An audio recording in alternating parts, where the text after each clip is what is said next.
امیر المومنین حضرت علی علیہ السلام نہج البلاغہ کے خطبہ نمبر 41 میں ارشاد فرماتے ہیں، وفائے عہد اور سچائی دونوں کا ہمیشہ ہمیشہ کا ساتھ ہے، اور میرے علم میں اس سے بڑھ کر حفاظت کی کوئی اور سپر نہیں۔ جو شخص اپنی بازگشت کی حقیقت جان لیتا ہے وہ کبھی غداری نہیں کرتا، مگر ہمارا زمانہ ایسا ہے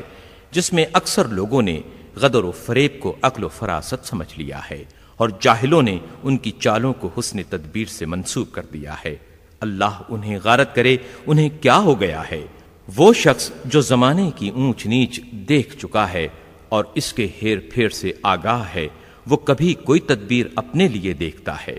مگر اللہ کے احکام اس کا راستہ روک کر کھڑے ہو جاتے ہیں، تو وہ اس حیلہ و تدبیر کو اپنی آنکھوں سے دیکھنے اور اس پر قابو پانے کے باوجود چھوڑ دیتا ہے، اور جسے کوئی دینی احساس سد راہ نہیں ہے وہ اس موقع سے فائدہ اٹھا لے جاتا ہے۔